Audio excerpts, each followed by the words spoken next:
Hey guys, this is Collin Moshman for CardRunners.com. Today we have a hot 11 Turbo MTT win played by a solid regular at these stakes.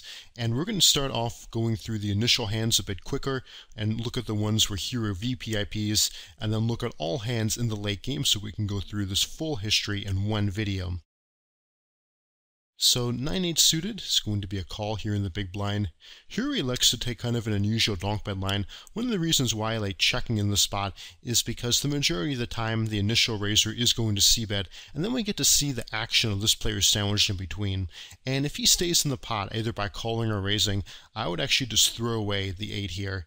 So we can check. If he fires and he folds, then we're usually going to be check calling, and facing a bet and any other action from this player, we simply check fold.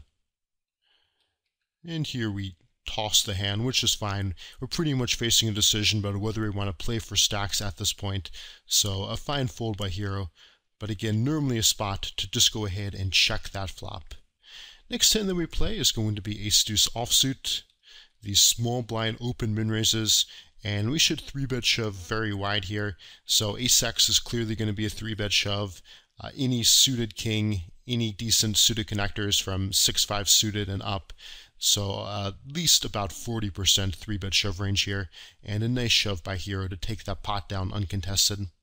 Next hand that we play, ace-7 offsuit, and here open shoves us for about 12 blinds. To me this looks like a pretty break-even shove. Let's go ahead and take a look at this one in the Hold'em Resources Nash calculator. And the Nash shoving range is about top 30%, which is a little bit wider than I expected.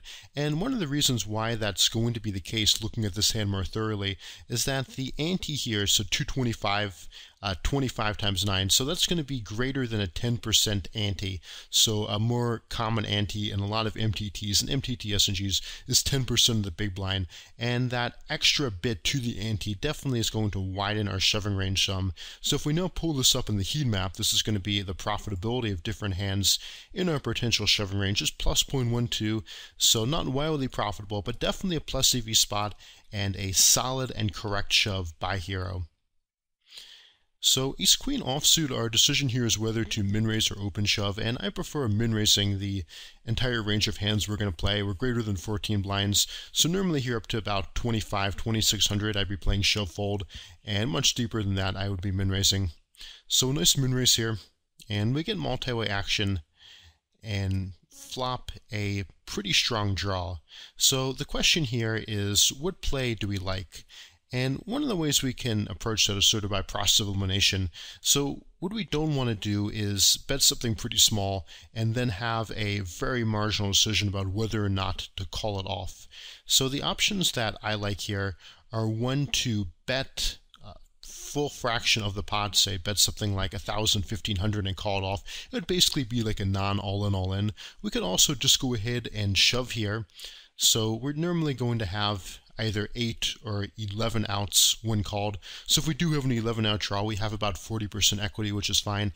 And we can actually balance our shoving range here by also shoving strong hands. So if we had pocket 9s, we could just go ahead and shove. There's a decent chance we're going to get called. A very coronated flop. And the last option is we can check. If he checks back, then we get the free card. And if he bets something small, then we can go ahead and check shove with some fold equity. So normally here I will go ahead and make a pot committing bet with the plan of bet calling. And this bet size is too small. With this player in as well, we clearly do have the odds now to call it off. But if we are going to bet call, I prefer betting a larger amount and making it a more clear decision on our part. So here binks there. And next hand is pocket 6s.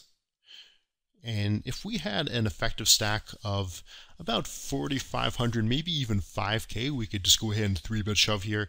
And at this effective stack, it's going to be too deep to 3-bet shove.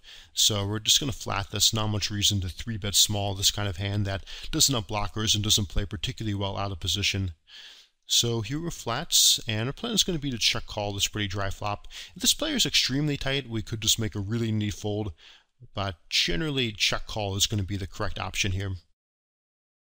And he goes ahead and fires about half pot on the turn again. And this is a kind of difficult spot playing out of position because there's a decent card for him to barrel. But the problem with continuing in this hand is that too often we're going to face a river shove or a large river bet that it's going to be very tough to call. So unless we have a lot of history with this player, we know he barrels a ton, we're planning to call river, then I would just check fold to this turn bet. And here check folds river, but if we're not going to call that river, which I wouldn't, then I would tend to just fold the turn.